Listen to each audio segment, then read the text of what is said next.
وَلَقَدْ يَسَّرْنَا الْقُرْآنَ لِلذِّكْرِ فَهَلْ مِن مُّدَّكِرٍ الحمد لله رب العالمين والصلاة والسلام على أشرف الأنبياء والمرسلين أما بعد فأعوذ بالله من الشيطان الرجيم من همزه ونفخه ونفثه بسم الله الرحمن الرحيم رب اشرح لي صدري ويسر لي أمري واحلل عقدة من لساني يفقه قولي اللهم انفعنا بما علمتنا وعلمنا ما ينفعنا وزدنا علما فبشر عبادي الذين يستمعون القول فيتبعون أحسنه أولئك الذين هداهم الله وأولئك هم أولو الألباب.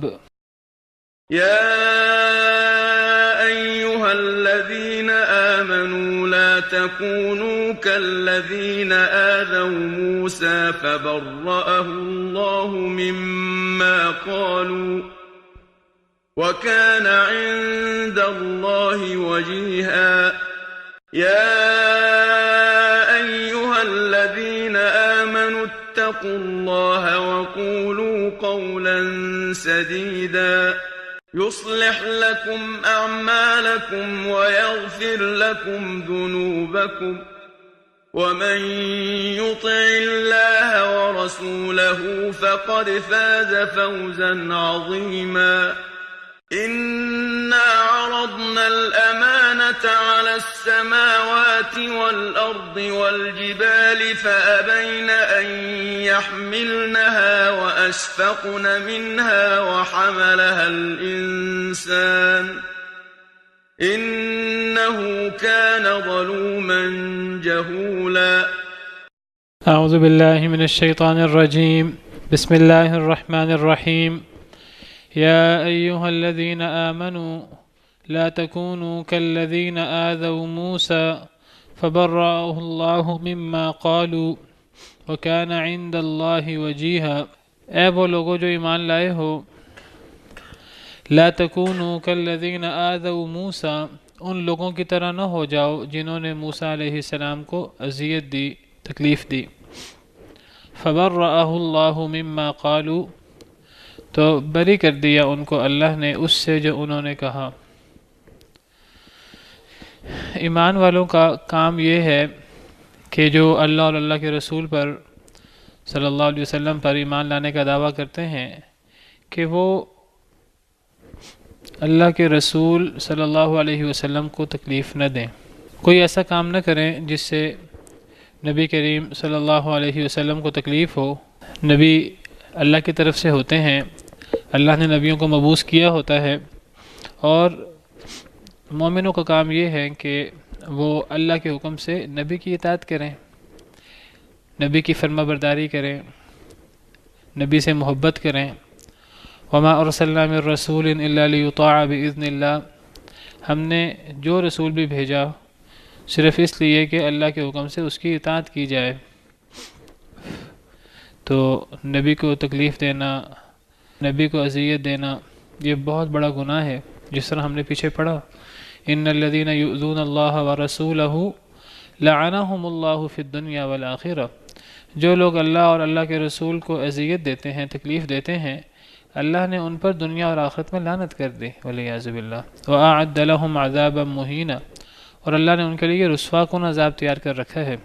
مومن کا کام یہ ہے کہ وہ نبی کو تکلیف نہ دے. تو اے ایمان والو، ان لوگوں کی طرح نہ ہو جاؤ جنہوں نے موسیٰ علیہ السلام کو تکلیف دی. بنی اسرائیل نے حضرت موسیٰ علیہ السلام، جو اللہ کے بہت جلیل القدر نبی تھے، جن سے اللہ نے کلام فرمایا، جن کو اللہ نے کلیم اللہ بنایا، یہ بہت بڑا شرف ہے حضرت موسیٰ علیہ السلام کا، اور بڑے فضائل ہیں حضرت موسیٰ علیہ السلام کے.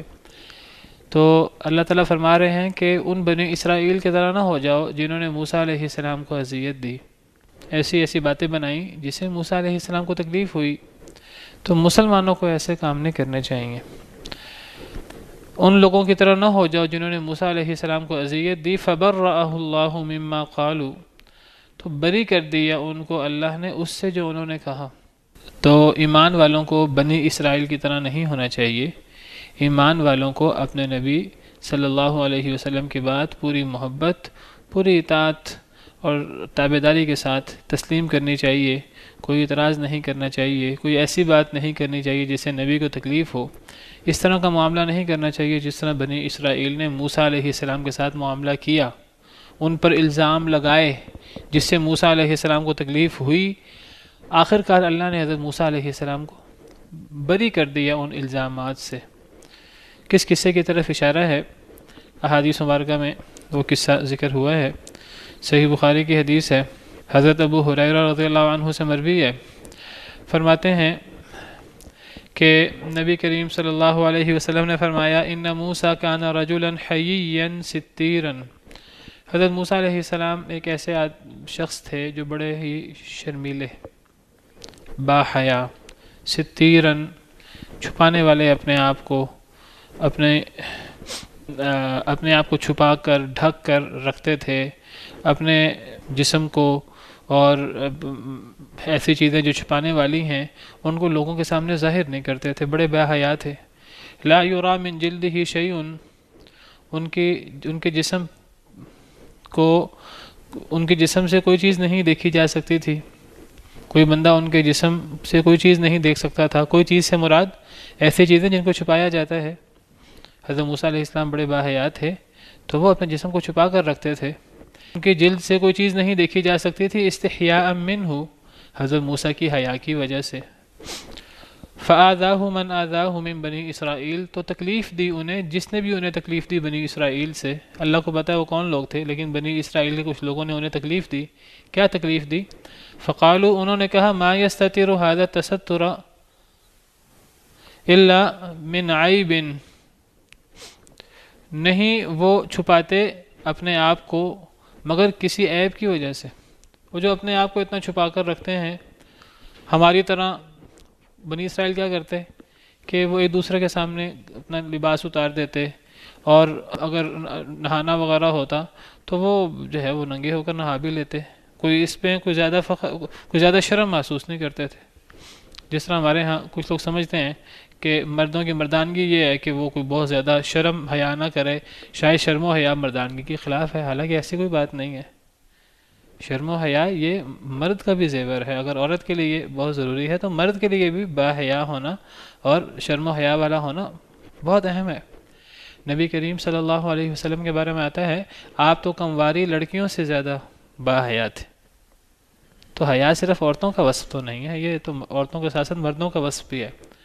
تو بنی اسرائیل نے کہا ہم ایک دوسرے سے اتنی شرم نہیں کرتے، تو موسیٰ علیہ السلام جو ہیں وہ اپنے آپ کو اتنا چھپا کر کیوں رکھتے ہیں؟ انہوں نے کہا اصل وجہ یہ ہے کہ ان کو کوئی عیب ہے، اصل میں کوئی جسم میں ان کے کوئی ایسی بیماری ہے جس کی وجہ سے یہ چھپ چھپ کر رہتے ہیں اور اپنا جسم جو ہے وہ ظاہر نہیں کرتے کسی مرد کے سامنے بھی۔ ان کے جسم میں کوئی عیب ہے، اما برسن، یا تو کوئی ان کو پھول بہری وغیرہ کا مرض ہے، جسم میں کہیں ان کے کوئی پھول بہری کا برس کا نشان ہے، اور اما ادرتن، یا ان کو ادرا ہے۔ ادرا ایک بیماری ہے جو جنسی قسم کی بیماری ہے، خصیتین وغیرہ میں جو ہے وہ کوئی ایسی بیماری ہو کہ پھول جائیں یا کوئی ایسی وجہ ہو، تو یا ان کو یہ ایسی کوئی بیماری ہے جس کی وجہ سے یہ اپنے آپ کو چھپا کر رکھتے ہیں، ڈھک کر رکھتے ہیں۔ وَإِمَّا آفَةٌ، یا کوئی اور مسئلہ ہے جس کی وجہ سے اپنے آپ کو چھپا کر رکھتے ہیں۔ ان کے سامنے وہ شرم و حیا کا وہ ابھی کیفیت نہیں تھی جو اسلام، جو حضرت آدم علیہ السلام سے چلا آ رہا ہے۔ اسلام تو شرم و حیا کی بات کرتا ہے، اسلام تو ہمیں کہتا ہے کہ انسان اکیلا بھی ہو تو ننگا نہ ہو، اس کو اپنے اللہ سے شرم کرنی چاہیے بلا وجہ۔ قضائے حاجت باتھ روم میں ہے ایک الگ بات ہے، بلا وجہ انسان جو ہے وہ اکیلا بھی ہو تو انسان کو شرم، اپنے آپ سے بھی شرم کرنی چاہیے، اپنے اللہ سے بھی شرم کرنی چاہیے، فرشتوں سے بھی شرم کرنی چاہیے۔ لیکن انہوں نے کہا کہ ہم تو ایک دوسرے کے سامنے جو ہے وہ اتنی پرواہ نہیں کرتے، تو حضرت موسیٰ علیہ السلام جو ہیں وہ کیوں اتنا اپنے آپ کو چھپا کر رکھتے ہیں؟ انہوں نے کہا کہ ان کو کوئی نہ کوئی بیماری ہے۔ حضرت موسیٰ علیہ السلام تو یہ کام شرم کی وجہ سے کرتے تھے، حضرت موسیٰ کو اس سے تکلیف ہوتی بہت زیادہ ان کی اس بات سے۔ وَإِنَّ اللَّهَ أَرَادَ أَن يُبَرِّئَهُ، اللہ نے چاہا کہ اللہ تعالیٰ ان کو بری کر دیں، مما قالوا لموسیٰ، اس سے جو انہوں نے موسیٰ علیہ السلام کے لیے کہا، جو انہوں نے موسیٰ علیہ السلام پر الزام لگایا کہ وہ اس لیے اپنے آپ کو چھپا کر رکھتے ہیں کہ ان کا کوئی بیماری ہے جسم میں، پھول بہری، یا کوئی ان کو خصیتین میں کوئی مرض ہے یا کوئی اور مسئلہ ہے، تو اللہ نے چاہا کہ اللہ تعالیٰ جو وہ الزام لگا رہے ہیں حضرت موسیٰ کو اسے بری کر دیں۔ اب اللہ کے اپنے فیصلے ہیں، اللہ کے اپنے کام ہیں، اللہ جیسے چاہتے ہیں ایک معاملہ کرتے ہیں۔ صحیح بخاری کی روایت ہے، فخلا یوما وحدہ، ایک دن حضرت موسیٰ علیہ السلام اکیلے تھے، خلوت میں تھے، اکیلے تھے، کوئی پاس نہیں تھا۔ فوضع ثیابہ علی الحجر، کپڑے اتار کے پتھر پہ رکھ دیے، نہر کے کنارے کپڑے اتار کر رکھ دیے، ثم اغتسل، پھر نہائے، غسل فرمایا۔ اکیلے تھے حضرت موسیٰ، اکیلے تھے تو اب نہانے کے لیے کپڑے اتارے اور انہوں نے غسل کیا۔ باقی لوگ کیا کرتے تھے، باقی دوسرے کے سامنے بھی غسل کر لیتے تھے، بہت زیادہ پرواہ نہیں کرتے تھے۔ ہمارے ہاں بعض دفعہ دیہات وغیرہ میں ایسے ہو جاتا ہے، جو کوئی پسندیدہ چیز نہیں ہے۔ حضرت موسیٰ علیہ السلام اس سب کے سامنے یہ نہیں کرتے تھے، اکیلے تھے۔ ایک دن اپنے کپڑے رکھے پتھر پر، ثم اغتسل، پھر غسل فرمایا۔ فلما فرغ، جب فارغ ہوئے غسل سے، اقبل الی ثیابہ، اپنے کپڑوں کی طرف آئے، لیأخذھا، تاکہ وہ ان کو پکڑیں، ان کو لیں۔ وإن الحجر عدا بثوبہ، لیکن اللہ نے حضرت موسیٰ علیہ السلام کی صفائی کرنی تھی، جو انہوں نے الزام لگایا تھا۔ تو جب وہ پتھر کے پاس آئے تو پتھر بھاگ کھڑا ہوا، ایک اللہ کی طرف سے ایک معجزہ۔ عدا کا مطلب تیزی سے بھاگنا، پتھر بھاگ کھڑا ہوا، صحیح بخاری کی روایت ہے، بالکل صحیح روایت ہے۔ فأخذ موسیٰ عصاہ، حضرت موسیٰ علیہ السلام نے اپنی لاٹھی پکڑی، وطلب الحجر، اور پتھر کے پیچھے وہ بھی بھاگے کہ میں کپڑے لوں، کپڑے نہیں لوں گا تو جو ہے وہ لوگوں کے سامنے ننگا ہو جاؤں گا، میں کیا کروں، دور تھے گھر سے۔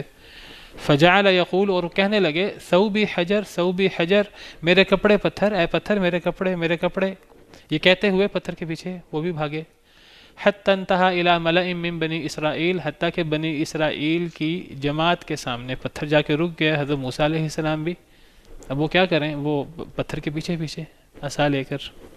فرأوہ عریانا احسن ما خلق اللہ، تو انہوں نے حضرت موسیٰ علیہ السلام کو عریان دیکھ لیا، خوبصورت ترین جو اللہ نے ان کو پیدا فرمایا تھا، نہ کوئی جسم میں بیماری۔ انبیاء کرام علیہ السلام اخلاقی اعتبار سے بھی بہترین اور جسمانی اعتبار سے بھی بہترین خلقت، خوبصورت ترین خلقت، نہ کوئی عیب ہے نہ کوئی اور نقص ہے، اخلاق اعتبار سے بھی بہترین اور جسمانی طور پر بھی بہترین، خوبصورت، لمبے چوڑے، اور جسمانی کوئی عیب بھی نہیں ہے۔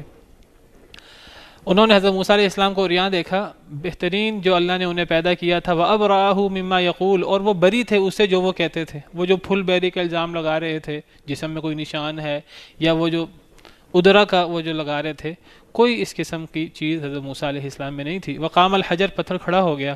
فأخذ ثوبہ، حضرت موسیٰ علیہ السلام نے اپنے کپڑے لیے، فلبسہ، اپنے کپڑے پہن لیے۔ وطفق بالحجر ضربا، پتھر کو مارنے لگے لاٹھی سے۔ اس کی وجہ سے جو ہے یہ سارا معاملہ ہوا ہے، تو غصے کے تیز تھے تو پتھر کو جو ہے لاٹھی سے مارنے لگے۔ فواللہ ان بالحجر لندبا من اثر ضربۃ ثلاثا او اربعا او خمسا، نبی کریم صلی اللہ علیہ وسلم نے فرمایا، اللہ کی قسم، پتھر پر حضرت موسیٰ علیہ السلام کے لاٹھی مارنے کی وجہ سے نشان پڑ گئے، 3 4 یا 5، جو انہوں نے 3 دفعہ یا 4 دفعہ یا 5 دفعہ لاٹھی ماری، یہ بھی اللہ کا معجزہ ہے کہ اس پتھر پہ نشان پڑ گئے حضرت موسیٰ کی لاٹھی کی وجہ سے۔ فذلک قولہ، یہ ہے اللہ کا اس فرمان کی تفسیر، یا ایھا الذین آمنوا لا تکونوا کالذین آذوا موسیٰ فبرأہ اللہ مما قالوا وکان عند اللہ وجیہا، یہ اللہ کے اس فرمان کی تفسیر ہے۔ اس اللہ کی اس فرمان میں یہ واقعہ مراد ہے۔ نبی کریم صلی اللہ علیہ وسلم نے اس آیت کریمہ کی تفسیر خود بیان کی، بنی اسرائیل نے یہ معاملہ کیا، یہ تکلیف دی حضرت موسیٰ علیہ السلام کو، یہ کام بنی اسرائیل نے اپنے نبی کے ساتھ کیا۔ اے صحابہ، تمہارا کام یہ نہیں ہے کہ تم نبی کریم صلی اللہ علیہ وسلم کے ساتھ اس قسم کا معاملہ کرو، تمہیں ایسے نہیں کرنا، تم تو بہترین امت ہو۔ وَكَذَلِكَ جَعَلْنَاكُمْ أُمَّةً وَسَطًا، ہم نے تمہیں بہترین امت بنایا ہے، تو تمہیں یہ کام نہیں کرنا، تمہیں اس معاملے میں بنی اسرائیل جیسا کردار نہیں دکھانا۔ بنی اسرائیل حضرت موسیٰ علیہ السلام انہیں حکم دیتے کسی بات کا، وہ بعض دفعہ حضرت موسیٰ علیہ السلام کے حکم کے اوپر تعویلیں شروع کر دیتے۔ حضرت موسیٰ علیہ السلام نے ایک دفعہ انہیں حکم دیا کہ اللہ تمہیں حکم دیتے ہیں گائے ذبح کرو، سورہ بقرہ کے اندر۔ انہوں نے آگے سے کہا کہ کیا آپ مذاق کر رہے ہیں؟ حضرت موسیٰ نے کہا میں اللہ کی پناہ میں آتا ہوں کہ میں تمہیں اللہ کی طرف سے ایک بات کہوں اور میں مذاق کر رہا ہوں، میں اللہ کی طرف مذاق کی نسبت کروں، یہ تو جہالت ہے، میں تو پناہ میں آتا ہوں کہ میں جاہل ہو جاؤں۔ لیکن وہ باز نہ آئے. پھر سوال پہ سوال، وہ گائے کیسی ہو، اس کا رنگ کیسا ہو. حالانکہ کوئی گائے ذبح کر دیتے اللہ کی بات پوری ہو جاتی. وہ ایک شخص قتل ہوا تھا تو اللہ نے معجزاتی طریقے سے بتانا تھا، وہ گائے کو ذبح کر کے گائے کا حصہ اس کے ساتھ لگاتے مقتول کے ساتھ، تو مقتول نے زندہ ہو کر بتانا تھا، پتہ نہیں لگ رہا تھا اس کا قاتل کون ہے. تو وہ مقتول نے زندہ ہو کر بتانا تھا میرا قاتل کون ہے.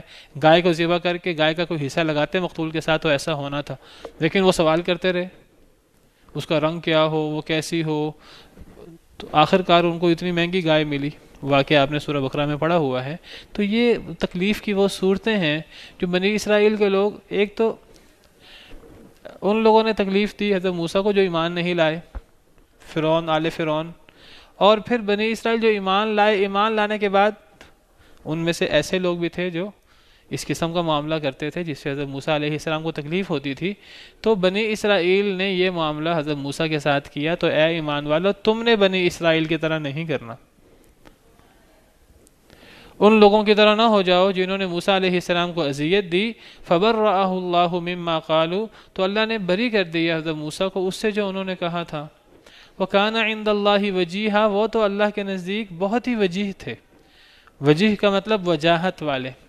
وجاہت عربی زبان کا لفظ ہے، اردو میں بھی ہم استعمال کرتے ہیں. وقار، عزت کے معنی میں. ان کا اللہ کے ہاں بڑا مقام ہے، بڑی عزت ہے. اللہ کے ہاں تو بڑے ہی وہ مقام والے ہیں حضرت موسیٰ. تو حضرت موسیٰ علیہ السلام کو ان کی قوم نے ان کے ساتھ جو ہے وہ اچھا معاملہ نہیں کیا. تو اے ایمان والو، تم نے یہ کام نہیں کرنا. وجیح کا مطلب جو ہے وہ مقام، مرتبہ، ظاہری، باطنی خوبصورتی، سب چیزیں اس کے اندر آتی ہیں. اردو میں ہم کہتے ہیں فلاں شخص بڑا وجیح ہے، اس میں خوبصورتی کا معنی بھی ہوتا ہے. تو اس کے اندر جو ہے وہ اللہ کے ہاں اس کا بڑا مقام ہے، بڑا معزز ہے. یہ سب معنی اس کے اندر ہوتے ہیں. اللہ کے سارے نبی وجیح ہوتے ہیں، خوبصورت ترین ہوتے ہیں، خلقت کے اعتبار سے بھی اور اخلاق کے اعتبار سے بھی، خلق کے اعتبار سے بھی، ظاہری باطنی ہر لحاظ سے. خاندان بھی بہترین ہوتا ہے، اخلاق کے اعتبار سے بھی بہترین ہوتے ہیں، خلقت کے اعتبار سے بھی بہترین ہوتے ہیں.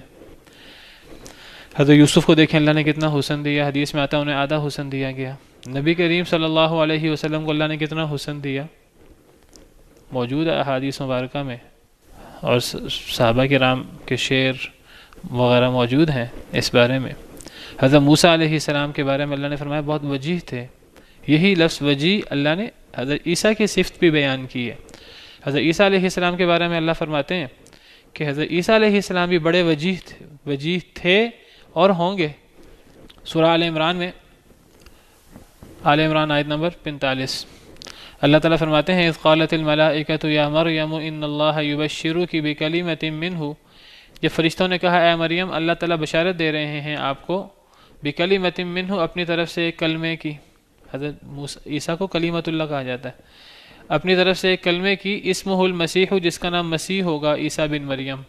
وجیحا فی الدنیا والآخرہ، دنیا میں بھی وجیح ہوگا اور آخرت میں بھی.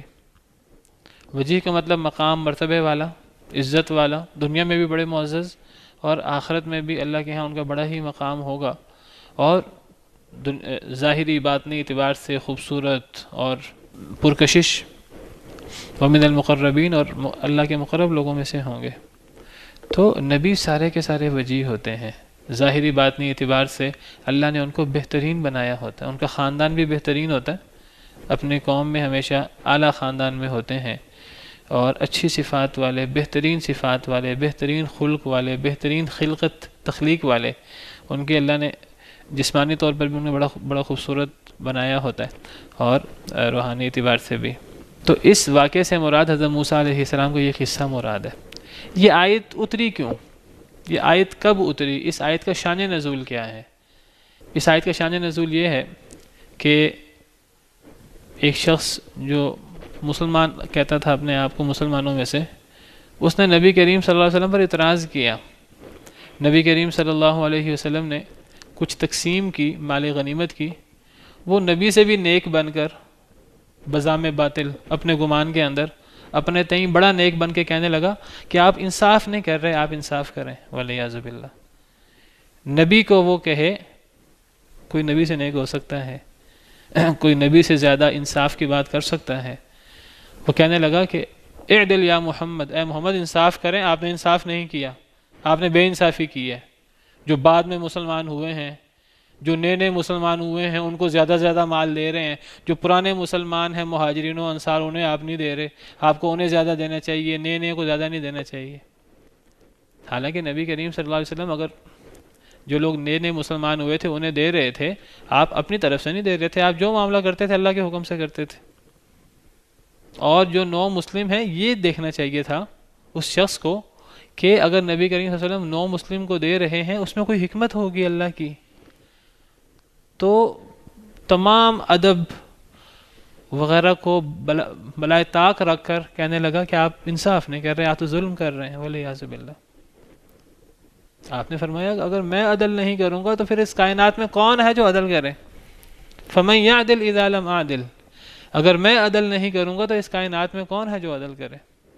اور پھر آپ نے فرمایا کہ اس شخص کی اولاد میں سے ایسے ایسے لوگ پیدا ہوں گے، اپنی طرف سے بڑا قرآن پڑھیں گے، اپنی طرف سے بڑے نیک ہوں گے، لیکن قرآن ان کے حلق سے نیچے نہیں اترے گا، اور وہ کافروں کی بجائے مسلمانوں سے لڑیں گے، خارجی لوگ۔ یہ سارے اس شخص کی اولاد میں سے، اس شخص کی اولاد میں سے یا اس شخص جیسے لوگوں میں سے۔ کچھ ایسے لوگ ہوتے ہیں جو اپنے آپ کو اتنا نیک سمجھتے ہیں کہ وہ اپنے آپ کو وہ سمجھتے ہیں کہ اللہ کے دین میں بھی پوری طرح انصاف موجود نہیں ہے، اللہ کے نبی بھی پوری طرح انصاف نہیں کر رہے، وہ جتنا انصاف اللہ بیان کر رہے ہوتے ہیں وہ ان سے بھی زیادہ اپنے تئیں انصاف کرنے والے ہوتے ہیں، ان سے بھی زیادہ وہ اللہ سے بھی زیادہ اور اللہ کے رسول سے زیادہ اللہ کے دین کو جاننے والے ہوتے ہیں، اور اپنے تئیں سب سے زیادہ وہ انصاف کرنے والے ہوتے ہیں۔ یہ وہ لوگ ہیں جو اپنی طرف سے بڑی اچھی اچھی باتیں کرتے ہیں اور ایسی ایسی باتیں کرتے ہیں جو دین میں موجود ہی نہیں ہیں، ایسی ایسی باتیں کرتے ہیں جو قرآن و حدیث کے صریح خلاف ہے۔ کیا کہتے تھے یہ لوگ؟ یہ کہتے تھے اگر ایک بندہ جو ہے وہ غلطی کر دے، گناہ کبیرہ کر لے، یہ شخص ہمیشہ کے لیے جہنم میں جائے گا۔ بھئی ایک شخص گناہ کبیرہ کرے، تمہیں زیادہ غصہ آنا چاہیے کہ اللہ کو زیادہ غصہ آنا چاہیے؟ اللہ نے تو کہا ہے کہ شرک کے علاوہ باقی گناہ میں چاہوں تو معاف کر دوں۔ یہ کون ہوتے ہیں یہ کہنے والے اگر ایک شخص گناہ کبیرہ کر لے، توبہ نہ کرے تو وہ ہمیشہ جہنم میں رہے گا؟ یہ کیا اللہ سے زیادہ ان کو جو ہے گناہ کرنے پر ان کو تکلیف ہوتی ہے؟ جب اللہ تعالیٰ وہ یہ نہیں کہہ رہے کہ قرآن کریم کی صریح آیت ہے کہ شرک کر کے اگر ایک بندہ توبہ کیے بغیر فوت ہو جائے اللہ نے اس کو معاف نہیں کرنا، اس کے علاوہ اللہ چاہیں تو معاف کر دیں۔ ہم یہ نہیں کہہ سکتے اگر ایک بندہ جو ہے وہ شرک کے علاوہ کوئی اور گناہ کر کے فوت ہو جائے تو اللہ تعالیٰ اس کو ہمیشہ جہنم میں ڈالیں گے۔ یہ ہمارا کام نہیں ہے یہ فیصلہ کرنا۔ اللہ سے زیادہ غیرت والے ہم نہیں ہیں، ہم اللہ سے بھی زیادہ غیرت والے بن جائیں۔ یہ خارجی یہ کہتے تھے، اتنا نیک بنتے کہ صحابہ کرام سے اپنے آپ کو نیک سمجھتے، خود صحابی بھی نہیں تھے۔ صحابہ میں سے اس شخص، یہ ایک شخص کی مثال ہی ہے، اور کوئی صحابہ میں ایسا نہیں تھا۔ تو پھر آگے سارے صحابہ کے بعد آئے، وہ اپنے آپ کو صحابہ سے بھی نیک سمجھتے تھے، صحابہ کرام کے ایمان کے اوپر شک کرتے۔ صحابہ کرام کوئی کام قرآن کی آیت کی وجہ سے، حدیث کی وجہ سے کرتے کوئی نرمی والا، یہ کہتے نہیں یہ تو نرمی نہیں ہونی چاہیے۔ تو بڑا اپنی طرف سے جو ہے وہ نمازیں پڑھ کر اور بڑا قرآن پڑھ کر، لیکن جو ہے وہ ظاہری چیزوں پر عمل کرتے تھے، اور قرآن حدیث کے مطابق ان کے حلق سے نیچے نہیں اترتا تھا۔ تو حدیث مبارکہ میں آتا ہے کہ یہ آیت کب اتری، اس کے بارے میں بھی صحیح بخاری کے اندر ہی حدیث موجود ہے۔ حضرت عبداللہ بن مسعود رضی اللہ عنہ سے مروی ہے، وہ فرماتے ہیں لما کان یوم حنین، جب حنین کا دن ہوا، جب جنگ حنین ہوئی، غزوہ حنین ہوا۔ غزوہ حنین یہ فتح مکہ کے فوراً بعد ہوا ہے۔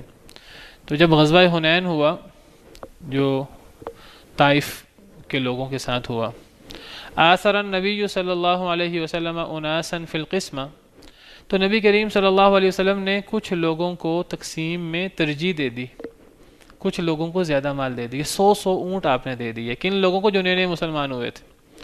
فأعطى الأقرع بن حابس 100 من الإبل، اقرع بن حابس کو جو نئے نئے مسلمان ہوئے تھے ان کو آپ نے 100 اونٹ دے دیے۔ وأعطى عيينة مثل ذلك، عیینہ ایک اور شخص تھا، عیینہ وہ بھی نئے نئے مسلمان ہوئے تھے، ان کو بھی نبی صلی اللہ علیہ وسلم نے 100 اونٹ دے دیے. وَأَعْطَى أُنَاسًا مِّنْ أَشْرَافِ الْعَرَبِ، اور کچھ جو عرب کے نمایاں لوگ تھے، سردار قسم کے لوگ تھے جو نئے فتح مکہ کے موقع پر مسلمان ہوئے تھے، ان کو بھی آپ نے مال غنیمت میں سے کافی مال دیا. فآثرهم يومئذ في القسمة، آپ نے انہیں تقسیم میں ترجیح دی، کچھ انہیں زیادہ مال دیا. زیادہ مال کیوں دیا؟ کہ وہ ابھی نئے مسلمان ہوئے تھے، ابھی ایمان کے اندر اتنے پختہ نہیں ہوئے تھے. تالیف قلبی کے لیے قرآن کریم میں ہے کہ زکوٰۃ کا ایک جو مصرف ہے وہ تالیف قلبی بھی ہے. انما الصدقات للفقراء والمساکین والعاملین علیہا والمؤلفۃ قلوبہم، تالیف قلبی. اور بہت سے مقاصد ہو سکتے ہیں. نبی کریم صلی اللہ علیہ وسلم کوئی کام اپنی مرضی سے نہیں کرتے تھے، اس قسم کا اللہ کی وحی کے روشنی میں کرتے تھے. وما ينطق عن الهوى ان هو الا وحی یوحى، اپنی خواہش سے نہیں بولتے تھے، جو وحی ہوتی تھی اس وحی کے روشنی میں کام کرتے تھے. تو آپ نے بعض لوگوں کو ترجیح دی مال غنیمت تقسیم کرنے میں. قال رجل، ایک آدمی کہنے لگا، واللہ ان هذه القسمة ما عدل فيها، اللہ کی قسم اس تقسیم میں تو عدل نہیں کیا گیا، والعیاذ باللہ. وما ارید بها وجہ اللہ، اس تقسیم میں اللہ کی رضا مطلوب نہیں ہے، والعیاذ باللہ. فقلت، تو میں نے کہا، عبداللہ بن مسعود نے یہ بات سن لی. یہ اس نے بات آہستہ کہی ہوگی، علی اعلان نہیں کہ، علی اعلان کرتا یہ بات تو شاید صحابہ کرام پل پڑتے، ختم ہی کر ڈالتے. اس نے یہ بات آہستہ سے کہی، حضرت عبداللہ بن مسعود نے سن لی. فقلت، تو حضرت عبداللہ بن مسعود کہنے لگے، واللہ لاخبرن النبی صلی اللہ علیہ وسلم، اللہ کی قسم میں خبر دوں گا نبی صلی اللہ علیہ وسلم کو اس بات کی کہ تم نے یہ بات کہی ہے. فاتیتہ، میں اللہ کے نبی صلی اللہ علیہ وسلم کے پاس آیا. فاخبرتہ، میں نے انہیں خبر دی. فقال، تو آپ نے فرمایا، فمن یعدل اذا لم یعدل اللہ ورسولہ، جب اللہ کا رسول ہی عدل نہ کرے تو کون عدل کرے گا؟ آپ نے اس عمل کی نسبت اللہ کی طرف کی. فرمایا میں نے یہ اپنی طرف سے نہیں دیا، یہ میں نے اللہ کے حکم سے دیا ہے. اور اگر اللہ اور اللہ کا رسول ہی عدل نہیں کرے گا تو پھر کائنات کے اندر عدل کہاں ہوگا؟ پھر عدل تو کہیں بھی نہیں ہوگا. پھر تو عدل کی بات کرنا ہی جو ہے وہ فضول ہے. اگر اللہ اور اللہ کے رسول ہی عدل نہ کرے پھر تو کہیں بھی عدل نہیں ہو سکتا. آپ کو بڑی تکلیف ہوئی اس بات سے. آپ نے فرمایا، رحم اللہ موسیٰ، اللہ موسیٰ علیہ السلام پر رحم کرے. قد اوذی باکثر من ھذا فصبر، انہوں نے تو اس سے زیادہ بڑی باتوں پر صبر کیا، میں بھی صبر کرتا ہوں. آپ نے اس شخص کو کوئی سزا نہیں دی، بلکہ بعض روایات میں آتا ہے کہ حضرت عمر کہنے لگے کہ میں اس کی گردن نہ اڑا دوں، اس نے اللہ کے نبی صلی اللہ علیہ وسلم پر اعتراض کیا ہے. تو آپ صلی اللہ نے منع فرما دیا. بڑی تکلیف آپ کو اس بات کی ہوئی، لیکن آپ کہنے لگے اللہ موسیٰ علیہ السلام پر رحم کرے، انہیں مجھ سے بھی زیادہ تکلیف دی گئی. بنی اسرائیل نے اس سے بھی بڑی بڑی باتیں گئی، حضرت موسیٰ نے صبر کیا، میں بھی یہاں صبر کرتا ہوں. تو اس سے پتہ لگتا ہے کہ جو نبی ہوتے ہیں، علماء ہوتے ہیں، نبی کے وارث ہوتے ہیں، دائی حضرات ہوتے ہیں، بعض دفعہ انہیں نہ کردہ باتوں پر، ایسے کام جو انہوں نے کیے نہیں ہوتے، بلا وجہ انہیں کچھ ایسی باتیں سننی پڑتی ہیں جس میں انہوں نے غلطی نہیں کی ہوتی. لیکن ایسے لوگوں کو صبر کرنا چاہیے. صبر کرنے سے بعض دفعہ اللہ تعالیٰ اس کے ایسے نتائج نکالتے ہیں کہ دشمن بھی دوست بن جاتے ہیں. اے ایمان والو، ان لوگوں کی طرح نہ ہو جاؤ جنہوں نے موسیٰ علیہ السلام کو تکلیف دی. یعنی گویا کہ اے ایمان والو، تم اپنے نبی کو اس طرح تکلیف نہ دینا. حضرت موسیٰ علیہ السلام کا واقعہ بیان کر دیا آپ کو، وہ کیا تھا. تو اس آیت کا شان نزول جو ہے وہ یہ واقعہ ہے، جس شخص نے نبی کریم صلی اللہ علیہ وسلم کی تقسیم پر اعتراض کیا. تو اللہ تعالیٰ اس سے روک رہے ہیں کہ یہ آئندہ اس طرح نہیں ہونا چاہیے. یا ایھا الذین آمنوا اتقوا اللہ وقولوا قولا سدیدا، اے ایمان والو اللہ سے ڈر جاؤ، اللہ کا تقوی اختیار کرو. وقولوا قولا سدیدا، اور سیدھی بات کہو، سیدھی اور سچی بات کرو. سدیدہ سیدھی، عربی زبان میں ایک لفظ ہے تسدید السہم، تیر کو سیدھا کرنا. تیر کو جو ہے وہ سیدھا رکھتے تھے. اگر تیر سیدھا ہوگا تو وہ جب کمان سے نکلے گا تو تیزی سے، بہت تیزی کے ساتھ اور صحیح طریقے سے اپنے نشانے پر پہنچے گا. اگر تیر ہی ٹیڑھا ہوگا تو تیر جو ہے وہ نہ تیزی سے جائے گا اور نہ نشانہ اس سے صحیح لیا جا سکے گا.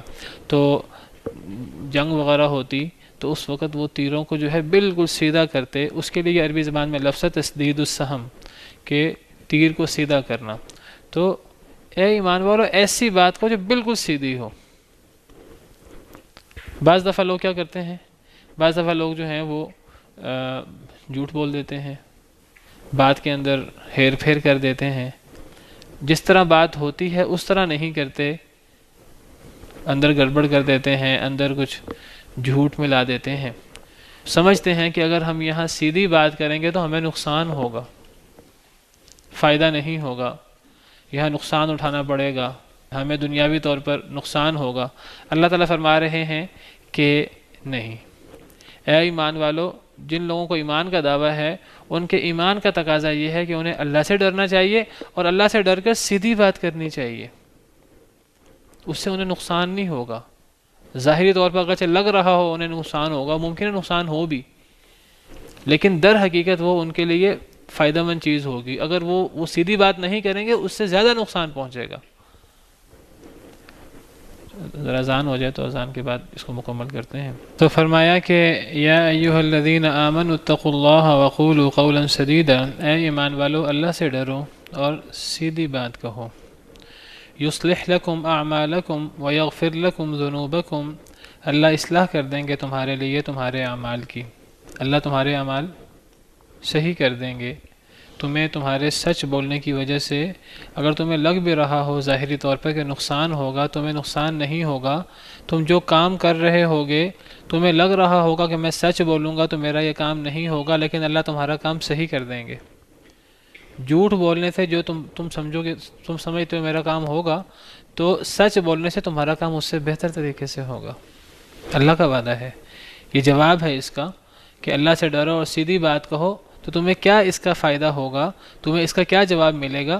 یصلح لکم اعمالکم، اللہ تمہارے اعمال ٹھیک کر دیں گے، تمہارے اعمال کے اندر برکت ڈال دیں گے، سچ بولنے کی وجہ سے، اللہ سے ڈر کی وجہ سے۔ تمہیں لگ رہا ہوگا کہ میں سچ بولوں گا مجھے نقصان ہوگا، مجھے ممکن ہے ظاہری طور پہ نقصان اٹھانا پڑے۔ بعض دفعہ انسان جو ہے وہ سودا کرتا ہے کسی سے، وہ سوچتا ہے کہ اگر میں نے اپنی چیز کا عیب کسی کو بتا دیا تو مجھے قیمت کم ملے گی، مجھے نقصان ہوگا۔ انسان کو پھر بھی سیدھی بات کرنی چاہیے اللہ سے ڈرتے ہوئے۔ اگر انسان عیب نہیں بتائے گا تو تجارت کی برکت ختم ہو جائے گی، اور انسان سمجھتا ہے کہ میں اگر عیب نہیں بتاؤں گا تو میرا کام صحیح ہوگا۔ جب انسان عیب بتائے گا تو انسان کا کام زیادہ اچھا ہوگا، انسان کی تجارت زیادہ بہتر ہوگی، انسان کو زیادہ فائدہ ہوگا، اور صرف انسان کا کام ٹھیک نہیں ہوگا، وَيَغْفِرْ لَكُمْ ذُنُوبَكُمْ، اللہ تمہارے گناہ بھی معاف کر دیں گے۔ یہ اتنا بڑا عمل ہے، اللہ اس عمل کی وجہ سے انسان کی کوئی دوسری خطائیں ہوں گی، اللہ وہ عمل بھی، وہ اس کے گناہ بھی معاف کر دیں گے۔ وَمَن يُطِعِ اللَّهَ وَرَسُولَهُ، جو اللہ اور اللہ کے رسول کی اطاعت کرے، فَقَدْ فَازَ فَوْزًا عَظِيمًا، بس تحقیق وہ کامیاب ہو گیا، بہت بڑی کامیابی۔ تو اللہ کا تقوی، اللہ کا ڈر انسان میں ہونا چاہیے، اور انسان کو اللہ سے ڈرتے ہوئے غلط بات نہیں کرنی چاہیے، چاہے وہ یہ سمجھے کہ میری غلط بات کرنے سے مجھے ظاہری طور پر فائدہ ہی ہوگا، اور میں صحیح بات کروں گا تو مجھے صحیح بات کرنے سے نقصان ہی ہوگا۔ انسان کو اللہ سے ڈرتے ہوئے سیدھی بات کرنی چاہیے۔ سیدھی بات کرنے سے وہ اگر یہ بھی سمجھے کہ میرا عمل نقصان ہوگا، ایک انسان کسی سے رشتہ کرنا چاہتا ہے، رشتے میں بہت سی باتیں چھپا لی جاتی ہیں، ایسی باتیں جو عیب ہوتی ہیں، اگر وہ چھپا لی جائیں، انسان سمجھتا ہے کہ میں وہ چھپا لوں گا میرا رشتہ چل جائے گا، اچھی جگہ رشتہ ہو جائے گا، فائدہ ہو جائے گا، فائدہ نہیں ہوگا، اس کا نقصان ہوگا بہت بڑا۔ اور اگر سیدھی بات کی جائے، جو کوئی کمی بیشی ہے وہ بتا دی جائے، اس کا بہت بڑا فائدہ ہوگا نتیجے کے اعتبار سے، اتنی بڑی اس کے اندر خیر ہوگی کہ اللہ تعالیٰ انسان کے اعمال ٹھیک کر دیں گے۔ اللہ گویا کہ انسان کے اعمال کی ذمہ داری اٹھا لیں گے ان کو ٹھیک کرنے کی، اور صرف اللہ تعالیٰ عمل ٹھیک نہیں کریں گے، اللہ تعالیٰ انسان کے دیگر گناہ بھی معاف کریں گے۔ حدیث مبارکہ میں آتا ہے، نبی کریم صلی اللہ علیہ وسلم نے ارشاد فرمایا، ابو موسیٰ سے مروی ہے صحابی، وہ فرماتے ہیں صلی بنا رسول اللہ صلی اللہ علیہ وسلم صلاۃ الظہر، نبی کریم صلی اللہ علیہ وسلم نے ہمیں ظہر کی نماز پڑھائی، ثم اقبل علینا بوجہہ، پھر آپ نے ہماری طرف اپنا چہرہ کیا، آپ اپنے چہرے کے ساتھ ہماری طرف متوجہ ہوئے۔ نبی کریم صلی اللہ علیہ وسلم نماز کے بعد اپنا رخ نمازیوں کی طرف پھیر لیتے تھے۔ ہمارے ہاں کچھ امام ہیں کہ وہ یہ کام نہیں کرتے، حالانکہ یہ سنت ہے نبی کریم صلی اللہ علیہ وسلم کی۔ انسان کو اگر نماز پڑھا رہا ہے، نماز کے بعد پھر انسان کو اپنا رخ موڑ کے نمازیوں کی طرف رخ کر لینا چاہیے۔ پھر نبی کریم صلی اللہ علیہ وسلم نے اپنے چہرے کے ساتھ ہماری طرف رخ کیا، فقال، اور آپ نے فرمایا، مکانکم، ٹھہرے رہو، ابھی کوئی جائے نہیں۔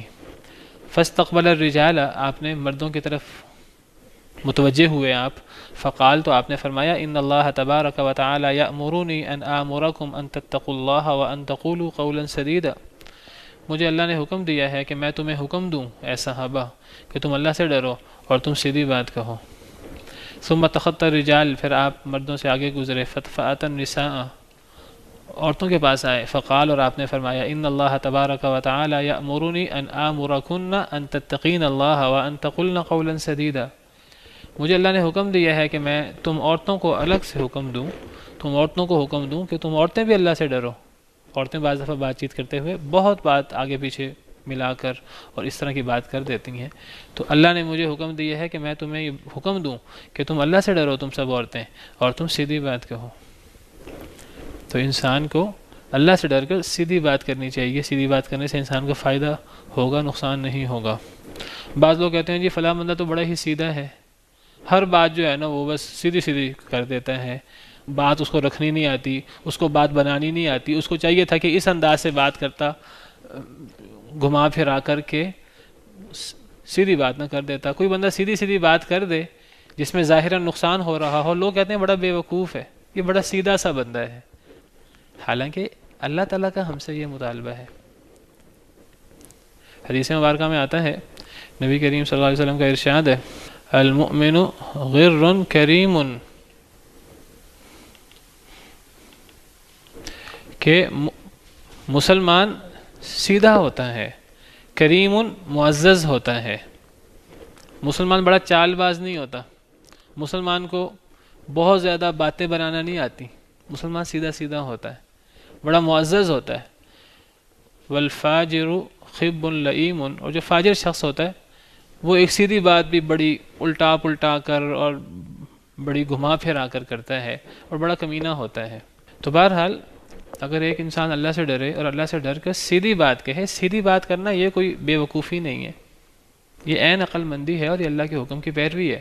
کچھ لوگ سمجھتے ہیں کہ انسان سیدھی بات کرے گا تو نقصان ہوگا، اللہ نے اس کی ذمہ داری لے لی ہے کہ اس عمل کو سیدھا کرنا اللہ کا کام ہے، یصلح لکم اعمالکم، اللہ تمہارے اعمال ٹھیک کر دیں گے، ویغفر لکم ذنوبکم، اور صرف اللہ اعمال ہی ٹھیک نہیں کریں گے، اللہ تمہارے گناہ بھی معاف کریں گے۔ اور ایک اصول ہے کہ جو اللہ اور اللہ کے رسول کی اطاعت کرے، اگر ایک بندے نے اللہ کو راضی کرنے کے لیے یہ کام کیا ہے، اللہ کے رسول صلی اللہ علیہ وسلم کی اطاعت میں یہ کام کیا ہے، تو فقد فاز فوزا عظیما، وہ بہت بڑی کامیابی پا گیا۔ اصل کامیاب تو وہ ہوا، چاہے ظاہراً ہمیں لگ رہا ہو کہ نقصان ہوا ہے، ظاہراً نقصان نہیں ہوا، بلکہ اگر وہ جھوٹ بولتا اس کا نقصان بہت زیادہ ہونا تھا، ظاہراً بھی اس کا نقصان زیادہ ہونا تھا۔ إنا عرضنا الأمانة على السماوات والأرض والجبال فأبين أن يحملنها وأشفقن منها وحملها الإنسان، بے شک ہم نے پیش کیا امانت کو، على السماوات والأرض، آسمانوں پر اور زمین پر، والجبال اور پہاڑوں پر، بڑی بڑی مخلوقات، ایسی مخلوقات جن کو ہم دیکھتے ہیں، جو ہمارے سامنے ہیں اور جو بہت بڑی ہیں۔ آسمان سے بڑی مخلوق کیا ہو سکتی ہے اللہ کی؟ زمین جس پہ ہم تمام انسان بستے ہیں کتنی بڑی ہے زمین، اور پہاڑ کتنے مضبوط ہیں اور کتنے بلند و بالا پہاڑ ہوتے ہیں۔ اللہ فرماتے ہیں ہم نے بڑی بڑی مخلوقات، آسمان، زمین اور پہاڑوں پر امانت کو پیش کیا تھا۔ فَأَبَيْنَ أَن يَحْمِلْنَهَا، انہوں نے انکار کر دیا کہ یہ اسے اٹھائیں امانت کو۔ وَأَشْفَقْنَ مِنْهَا، اور وہ ڈر گئے تھے اس سے، سب نے انکار کر دیا تھا، آسمانوں نے بھی، زمین نے بھی اور پہاڑوں نے بھی۔ کیوں انکار کیا تھا؟ ڈر گئے تھے، بہت بڑی ذمہ داری ہے۔ وَأَشْفَقْنَ مِنْهَا، ڈر گئے تھے اس سے۔ وَحَمَلَهَا الْإِنسَانُ، انسان نے اسے اٹھا لیا، اس بڑی ذمہ داری کو۔ إِنَّهُ كَانَ ظَلُومًا جَهُولًا، بے شک وہ تو بڑا ہی ظالم ہے اور بڑا ہی جاہل ہے۔ امانت سے کیا مراد ہے؟ یہاں امانت سے مراد اللہ کے اوامر و نواہی، اللہ کے احکامات اور اللہ کے احکامات پر عمل کرنا ہے اپنے اختیار کے ساتھ، اپنے اختیار کے ساتھ۔ اللہ نے اختیار بھی ساتھ دیا۔ یہاں انسان کا ذکر ہے، چونکہ ہمارا زیادہ واسطہ انسان سے پڑتا ہے، تو قرآن کریم میں زیادہ تر انسان کا ذکر ہے، لیکن دیگر کئی مقامات پر اللہ نے جنوں کا ذکر بھی کیا ہے کہ جس طرح انسان مکلف ہیں اس طرح جن بھی مکلف ہیں، لیکن زیادہ تر جنوں کا ذکر نہیں ہوتا کیونکہ ہم جنوں کو محسوس نہیں کرتے۔ جنوں کا ہمیں ٹاکرا نہیں ہوتا، ہمیں ان سے واسطہ نہیں پڑتا۔ کئی آیتوں میں اللہ نے انسان کے ساتھ جنوں کا ذکر بھی کیا، وَمَا خَلَقْتُ الْجِنَّ وَالْإِنسَ إِلَّا لِيَعْبُدُونَ، میں نے جنوں اور انسانوں کو اپنی عبادت کے لیے پیدا کیا۔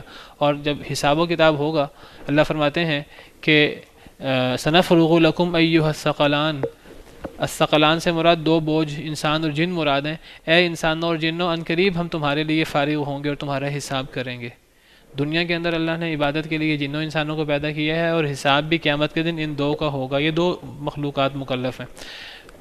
بعض آیتوں میں صرف انسان کا ذکر ہے، کیونکہ ہمارا واسطہ انسانوں سے پڑتا ہے، انسانوں کا ہمارا واسطہ جنوں سے نہیں پڑتا۔ تو اللہ فرماتے ہیں ہم نے امانت پیش کی۔ امانت سے مراد یہ جو اللہ کے احکامات اور ان کو اختیار کے ساتھ، دیگر تمام مخلوقات اللہ کے احکامات کی پابند ہے، اللہ کی بات مانتی ہے۔ کوئی ایسی مخلوق نہیں ہے اللہ کی جو اللہ کی بات نہ مانے، لیکن وہ اللہ کی احکامات ماننے کی پابند ہے، وہ اللہ کے حکم کی خلاف ورزی نہیں کر سکتی، اللہ نے انہیں اختیار ہی نہیں دیا۔ لیکن انسان، ہم تو چونکہ انسانوں کو جانتے ہیں، ورنہ جن بھی ایسی مخلوق ہیں، دیگر آیات سے پتہ لگتا ہے کہ وہ اللہ کے احکامات کو وقتی طور پر جھٹلا سکتا ہے، وہ اللہ کے احکامات کو ماننے سے وقتی طور پر انکار کر سکتا ہے، جس کا ذکر اللہ نے اور بھی کئی جگہ پر فرمایا، اِنَّا هَدَيْنَاهُ السَّبِيلَ إِمَّا شَاكِرًا وَإِمَّا كَفُورًا، ہم نے انسان کو سیدھا رستہ دکھا دیا ہے اور انسان کو اختیار دیا ہے وقتی طور پر، چاہے تو وہ شکر کرے، چاہے تو نہ شکرہ بن جائے۔ لیکن دنیا میں اللہ تعالیٰ اس کو ڈھیل دیں گے، لیکن یہ ڈھیل صرف وقتی ہے، دنیا کی حد تک ہے، اور یہ ڈھیل صرف اللہ کے احکامات ماننے کے حوالے سے ہے۔ انسان وقتی طور پر احکامات نہ مانے، لیکن پھر اس کو آخرت میں اس کی سزا بھگتنی ہوگی۔ یہ اللہ نے انسان کو ہر چیز کا اختیار نہیں دے دیا کہ اللہ نے انسان کو زندگی موت کا اختیار بھی دے دیا، اللہ نے انسان کو یہ اختیار بھی دے دیا کہ وہ بیمار نہ ہو اور اللہ کا حکم نہ چلے، نہیں، باقی تمام اللہ کے احکامات انسان پر لاگو ہوتے ہیں۔ لیکن اللہ نے جو انسان کو شریعت دی ہے، جو احکامات دیے ہیں، تو دیگر تمام مخلوقات کو کوئی حکم ملتا ہے، ان کے پاس اختیار نہیں ہوتا، ان کو بات ماننی پڑتی ہے، خوشی سے مانے یا نہ خوشی سے مانے۔ لیکن انسان جو ہے اس کو وقتی اختیار ہوتا ہے، چاہے تو مان لے، اختیار ہے، مانے گا تو اپنے اختیار سے، لیکن اس کو اس کا پھر اجر ملے گا جنت کی صورت میں، اور اگر نہیں مانے گا اس کا بھی اختیار ہے وقتی طور پر، لیکن اگر وہ نہیں مانے گا تو اس کو پھر سزا بھگتنی ہوگی، دنیا میں بھی اور آخرت میں بھی، جہنم کی صورت میں۔ اللہ نے یہ اختیار کے ساتھ اللہ کے احکامات پر عمل کرنا، یہ آسمانوں اور زمین اور پہاڑوں پر بھی یہ چیز پیش کی تھی، لیکن یہ اتنی بڑی ذمہ داری تھی کہ انہوں نے انکار کر دیا۔ انہوں نے انکار کر دیا، کیا اللہ نے انہیں کہا کہ تم یہ اختیار لو؟ انہوں نے انکار کر دیا، کیا انہوں نے اللہ کی بات نہ مانی؟ نہیں، جب اللہ نے ان پر ذمہ داری پیش کی، گویا کہ اللہ نے انہیں اختیار دیا تھا، تم چاہو تو یہ ذمہ داری اٹھا لو، چاہو تو نہ اٹھاؤ۔ انہوں نے یہ ذمہ داری نہیں اٹھائی، انہوں نے کہا بہت بڑی ذمہ داری ہے، ہم نہیں اٹھا سکتے، کیا پتہ ہم نہ اٹھا سکیں، پھر ہم جس کو یہ اختیار ملے گا وہ جنت کا حقدار بھی ہوگا، اور اگر نہ مانے تو جہنم کا حقدار بھی ہوگا، اور جسے یہ اختیار نہیں ملا، نہ اس کے لیے جنت ہے نہ اس کے لیے جہنم ہے۔ تو کسی نے بھی آسمان و زمین اور پہاڑوں میں سے کسی نے اس امانت کو، اس ذمہ داری کو نہیں اٹھایا، ڈر گئے، وہ انسان نے اٹھا لیا، حالانکہ انسان کمزور تھا ان سب سے، انسان نے اٹھا لیا۔ اللہ فرماتے ہیں انسان بڑا ہی ظالم ہے، بڑا ہی جاہل ہے، کہ انسان نے جو ہے وہ جلد بازی کی اور یہ جو ہے اٹھا لیا۔ تو بہت سارے انسان اب جو ہیں وہ اس اختیار کی ملنے کی وجہ سے اللہ کی بات نہیں مانتے، اور پھر آخرکار جہنم میں جائیں گے زیادہ انسان۔ تو انسان نے جلد بازی کرتے ہوئے یہ معاملہ کر لیا۔ تو بہرحال اب انسان کو مزید جلد بازی نہیں کرنی چاہیے، اب انسان نے جو ذمہ داری اٹھائی ہے، انسان کو اب اس ذمہ داری کا پاس رکھنا چاہیے، اور انسان کو اپنے دنیا آخرت بہتر کرنے کے لیے اس امانت کو جو اٹھایا ہے، تو اس امانت میں خیانت نہیں کرنی چاہیے۔ وقت ختم ہو گیا ہے، تو آج کے لیے اتنا ہی کافی ہے، اسی کو اگلے لیکچر میں مزید واضح کریں گے انشاءاللہ، اور صورت بھی مکمل کریں گے۔ سبحانک اللہم ربنا وبحمدک، اشہد ان لا الہ الا انت، استغفرک واتوب الیک۔